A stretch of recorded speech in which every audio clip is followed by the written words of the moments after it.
अगर हम बात करें मार्केटिंग की, पहले तो मार्केटिंग ऐसी होती थी जिसमें हम सिर्फ होर्डिंग्स देखते थे और टीवी चैनल्स पे एडवर्टाइजिंग देखते थे किसी कंपनीज की।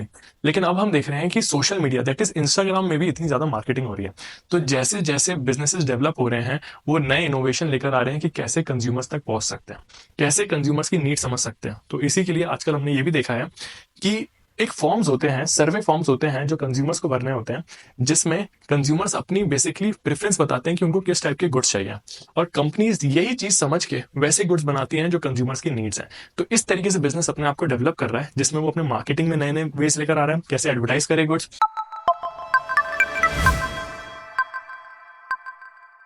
आज हम लोग पढ़ते हैं एमर्जिंग मोड्स ऑफ बिजनेस। सबसे पहले तो ये समझते हैं एमर्जिंग मोड्स ऑफ बिजनेस का मतलब क्या होता है। अब आजकल हम लोग देख सकते हैं कंटिन्यूसली नए नए तरीके आ रहे हैं कि किस तरीके से बिजनेस हो रहे हैं। फॉर एग्जांपल, पहले एक ट्रेडिशनल बिजनेस हुआ करता था जहां पे हम लोगों को खुद शॉप्स में जाना पड़ता था और हम वहां से गुड्स खरीदते थे।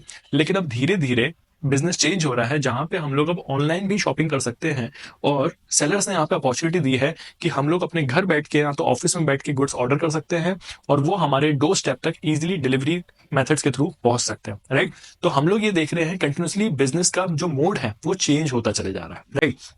नाउ, जिस तरीके से बिजनेस यहाँ पे अपना काम कर रहा है उसमें कुछ फंडामेंटल चेंजेस आए हैं लास्ट डिकेड्स में। अब अगर देखा जाए इसी मोड ऑफ बिजनेस को, मोड ऑफ बिजनेस मतलब क्या बिजनेस करते हैं। फॉर एग्जांपल, अगर हम लोग बात करें ओला की, तो ओला ने आइडेंटिफाई किया कि कस्टमर्स को दिक्कत होती थी कैब्स बुक करने में, ऑटो बुक करने में।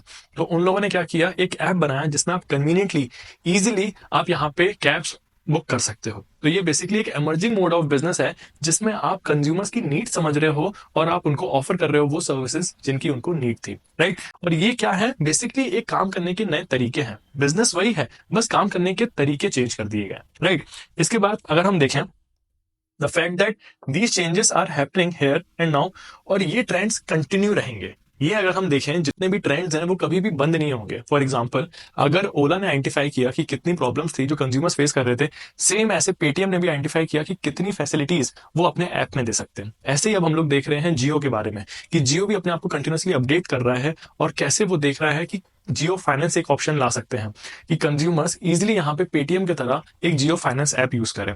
फिर उनने एजियो ऐप लॉन्च किया जिसमें इजीली कंज्यूमर्स को वो गुड्स मिल सकते हैं, जो भी उनको क्लोथिंग ब्रांड चाहिए वो इजीली एजियो के थ्रू ऑर्डर कर सकते हैं। तो हम लोग देख रहे हैं कि कंटिन्यूसली नए नए इनोवेशन आ रहे हैं, नए ट्रेंड्स आ रहे हैं मार्केट में। फर्दर, अब अगर हम देखें ये पॉसिबल कैसे हो पाया है कि बिजनेस कंटिन्यूसली अपने आप को अपडेट कर रहा है, तो वो हुआ है डिजिटाइजेशन से, आउटसोर्सिंग से, इंटरनेशनलाइजेशन और ग्लोबलाइजेशन के थ्रू ये पॉसिबल हो पाया है कि बिजनेस अब इतना ज्यादा अपने आप को अपडेट कर पा रहा है। तो सबसे पहले अगर हम बात करें डिजिटाइजेशन क्या होता है, देखो, अगर हम बात करें कि मेरे पास एक पिक्चर है, फॉर एग्जांपल मेरे पास एक पेपर है। अब ये पेपर मेरे पास एक फिजिकल फॉर्मेट में है। अब ये फिजिकल फॉर्मेट का पेपर अगर मुझे किसी को भेजना है, मैं इसकी बस एक फोटो कॉपी निकाल दूं, या तो मैं इसकी सिर्फ एक पिक्चर लेके सामने वाले को सेंड कर दूं, तो मतलब मैंने इसको इलेक्ट्रॉनिकली अवेलेबल करवा दिया, जो अब दूसरा पर्सन भी इसको देख सकता है। राइट। तो डिजिटाइजेशन क्या होता है, हर उस फिजिकल चीज का जिसका आप एक इलेक्ट्रॉनिक वर्जन बना रहे हो उसको बोलते हैं डिजिटाइजेशन। राइट। फॉर एग्जाम्पल, अब हम लोग देख सकते हैं कि हम लोग कैसे टेक्स्ट को कन्वर्ट कर सकते हैं डिजिटाइजेशन में। सेम वे हम लोग इमेजेस को भी यहाँ पे बना सकते हैं, साउंड्स यहाँ पे ला सकते हैं, वीडियो ला सकते हैं। जब हम इन कंटेंट को इन 1 सीरीज और 0 सीरीज में कन्वर्ट करते हैं, मतलब कंप्यूटर नेटवर्क जिसमें इसको स्टडी कर पाए तो इलेक्ट्रॉनिकली ये जो पढ़ सकते हैं उसको बोलते हैं डिजिटाइजेशन। फॉर एग्जाम्पल, अगर मेरे पास एक बुक है और मुझे इसका कंटेंट शेयर करना है अपने फ्रेंड को, तो मैं इसकी सिंपली एक फोटो ले सकता हूं और मैं अपने एक फ्रेंड को सेंड कर सकता हूं। अब मैं अपने ये फ्रेंड को सेंड करूंगा तो वो अपने मोबाइल फोन में ये सेम पिक्चर देख सकता है बुक की। तो मतलब अगर देखा जाए डिजिटाइजेशन क्या होता है, डिजिटाइजेशन होता है कि जब आप किसी भी फिजिकल प्रोडक्ट को इलेक्ट्रॉनिकली अवेलेबल करवा देते हो तो उसको बोलते हैं डिजिटाइजेशन। तो बिजनेस अब क्यों इतना ज्यादा बढ़ पा रहा है आगे, क्योंकि डिजिटाइजेशन प्रोसेस है। इसका अगर मैं लाइव एग्जांपल समझूं, तो देखिए लाइव एग्जांपल इसका समझते हैं डिजिटाइजेशन का।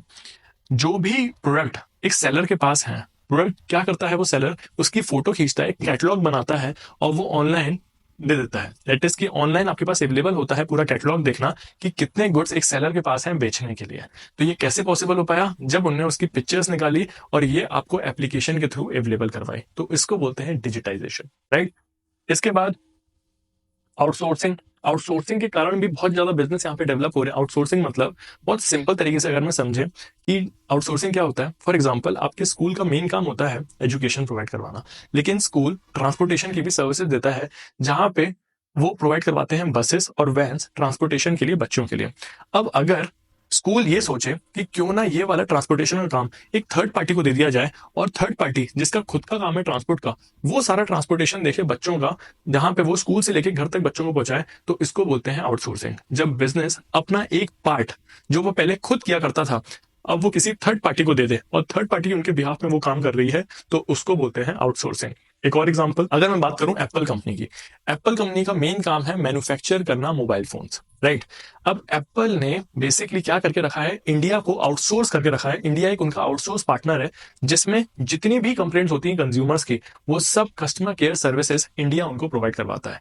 वो सारी कंप्लेंट सुनता है और उनको फीडबैक देता है और उनको सॉल्यूशन देता है इंडिया। तो बेसिकली इसको बोलते हैं आउटसोर्सिंग, जब बिजनेस अपना एक पार्ट ऑफ बिजनेस किसी दूसरी कंपनी को दे देता है, एक थर्ड कंपनी को दे देता है, ये थर्ड पार्टी पूरा उनका उस बिजनेस को देखती है।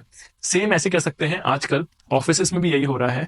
ऑफिसेस में जितना भी क्लीनिंग का काम होता है, या तो जितना भी सिक्योरिटी रिक्वायर्ड होती है एक ऑफिस में, तो बेसिकली ऑफिस के लिए अब सिक्योरिटी गार्ड्स और क्लीनिंग के लिए एक थर्ड पार्टी हायर की जाती है। ये थर्ड पार्टी बेसिकली इनकी पूरी क्लीनिंग का देखती है, और दूसरी कंपनी उनकी पूरी सिक्योरिटी गार्ड्स को इंश्योर करती है कि सारे सिक्योरिटी गार्ड वहां पे अवेलेबल है कि नहीं है।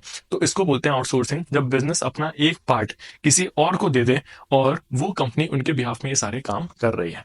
इसके बाद ग्लोबलाइजेशन। ग्लोबलाइजेशन क्या होता है? ग्लोबलाइजेशन बेसिकली जिसमें मल्टीनेशनल कंपनीज इंडिया आके बिजनेस कर सकती हैं, और अब इंडियन कंपनी सिर्फ अपने होम कंट्री इंडिया में प्रोवाइड नहीं करेगी गुड्स, अब वो बाहर जाके भी बिजनेस कर सकती है और बाहर जाके भी अपनी गुड्स सेल कर सकती है, राइट। तो इसको बोलते हैं ग्लोबलाइजेशन। क्योंकि इतना ग्लोबलाइजेशन का माहौल आ चुका है, तो अब मल्टीनेशनल कंपनीज इंडिया आ रही हैं, कंपटीशन बढ़ रहा है, तो बिजनेस को भी अपने आप को डेवलप करना पड़ रहा है। अब इंडियन बिजनेसेस भी अपने एक इनोवेशन लेकर आ रहे हैं, जिससे वो compete कर पाए इन ग्लोबल कंपनीज से।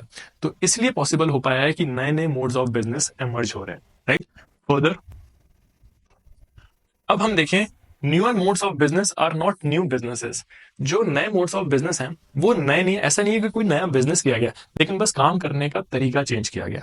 जैसे हम देखें कि पहले भी मार्केट में क्लोथ सेल होते थे, आज भी हो रहे हैं, बस अब मार्केट में जो गुड्स हैं, ये जो क्लोथ्स हैं, वो ऑनलाइन सेल किए जा रहे हैं। तो बस चेंज इतना है कि ऑफलाइन की जगह अब ऑनलाइन भी अवेलेबिलिटी हो गई है। पहले आप जो गुड्स ऑफलाइन जाके देखा करते थे, अब उसको ऑनलाइन देख रहे हो। बिजनेस वही है, बस करने का तरीका चेंज कर दिया गया, राइट। पहले आप खुद जाते थे मूवी हॉल और बेसिकली अपनी टिकट वहीं से बुक करते थे, लेकिन अब आप बुक माई शो के थ्रू ऑर्डर कर सकते हो या तो टिकट बुक कर सकते हो। तो बेसिकली बिजनेस वही है, जिसमें आप टिकट्स बाय कर रहे हो सिनेमा हॉल की, बस आपका पेमेंट करने का तरीका चेंज हो चुका है, और जिस तरीके से सिनेमा हॉल्स अपना बिजनेस कर रहे हैं वो चेंज हो गया है। इसी को बोलते हैं एमर्जिंग मोड्स ऑफ बिजनेस, जिसमें बिजनेस अपने आप को कंटिन्यूअसली इवॉल्व कर रहा है, चेंज कर रहा है। Further These are rather simply the new ways of doing the business, जो आजकल नए नए फैक्टर्स आ रहे हैं। यू आर अवेयर कि जैसे बिजनेस एक एक्टिविटी है जिसका काम होता है यूटिलिटी क्रिएट करना। अब आपको भी पता है कि बिजनेस वही सक्सेसफुल होता है जो यूटिलिटी प्रोवाइड करवा पाता है कस्टमर को। यूटिलिटी का मतलब होता है कि उनकी वांट सेटिस्फाई करवा पाए।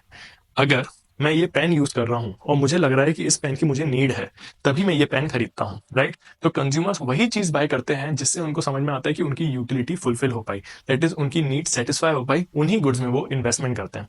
तो सेलर का काम होता है कि सेलर एक वैल्यू दे, सेलर एक वैल्यू दे कंज्यूमर्स को, जिसके लिए कंज्यूमर्स रेडी हैं कि वो उसके लिए पेमेंट देंगे, और सेलर बदले में वैसा गुड्स दे रहा है जो कंज्यूमर के कन्वीनियंट या तो यूज का है।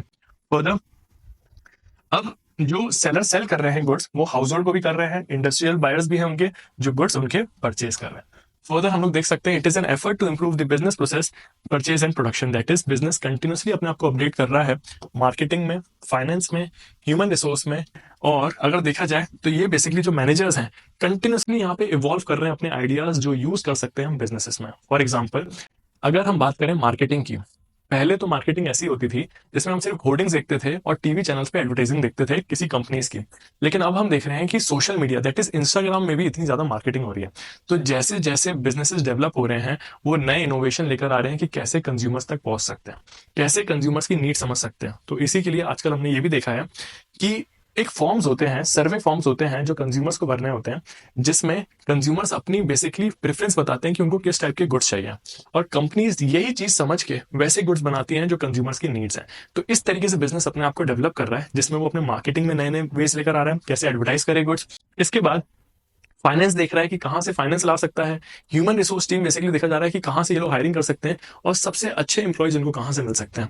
ऑल्सो ये जो मैनेजर्स हैं, ये जो थिंकर्स हैं, वो अपने आप को कंटिन्यूसली इवॉल्व कर रहे हैं नए तरीके देखने के लिए कि कैसे वो इनोवेशन ला सकते हैं। Business forms have to strengthen their capabilities of creating utilities, और फिर वो सक्सेसफुली अपनी सारी चीजें मीट कर पा रहे हैं। फॉर एग्जाम्पल, पहले जब हायरिंग होती थी एम्प्लॉयज की, तो पहले कोई ऑनलाइन पोर्टल अवेलेबल नहीं था, लेकिन अब हम देख सकते हैं कि अब अगर कंपनीज को एम्प्लॉयज चाहिए तो वो इजीली ऑनलाइन एप्स के थ्रू एम्प्लॉयज ढूंढ सकती है।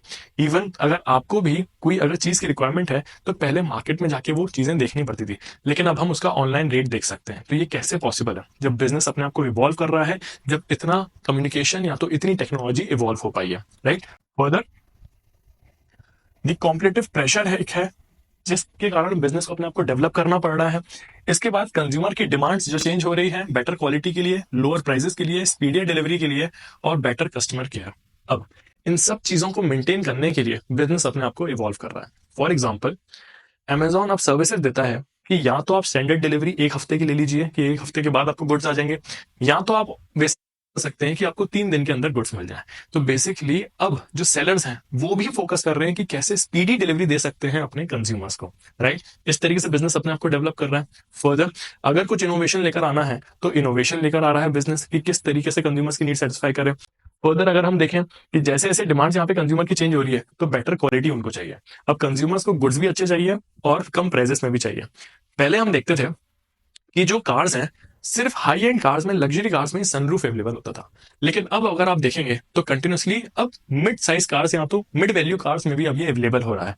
तो ये क्यों पॉसिबल है? क्योंकि कंज्यूमर्स की नीड है। अब अगर कंज्यूमर्स की नीड है तो सेलर्स को वैसे इनोवेशन लाने पड़ेंगे, सेलर्स को वो चीज देनी पड़ेगी कंज्यूमर्स को, अगर उनको मार्केट में compete करना है तो, राइट। फर्दर हम देख सकते हैं कि अब एक क्वेस्ट है benefiting from the emerging technology, that is कि बिजनेस यहाँ पे देख रहा है कि कैसे अपने आप को इवॉल्व करे, कैसे अपने आप को कंटिन्यूसली अपडेट करता रहे, जिससे कंज्यूमर्स की नीड सेटिस्फाई हो पा रही है, और उनके पास एक यूनिक सेलिंग पॉइंट है कि क्या यूनिक चीज वो मार्केट को दे सकते हैं जो कंज्यूमर्स के लिए एक सेटिस्फेक्शन की चीज रहेगी। तो यहां तक अभी हमने देखा कि एमर्जिंग मोड्स ऑफ बिजनेस में कैसे बिजनेस अपने आप को डेवलप कर रहा है, और कितनी नई टेक्नोलॉजीज बिजनेस अपने आप में ला रहा है, जिसमें वो अपने आप को अपडेट कर रहा है कि कैसे वो अपना एक ऑनलाइन प्रेजेंस बना पाए, कैसे वो नए एडवर्टाइजिंग के तरीके ढूंढ पाए, और वो कंज्यूमर्स की नीड्स को सेटिस्फाई कर पाए। आई होप ये आपको टॉपिक समझ में आ गया होगा अब। Thank you.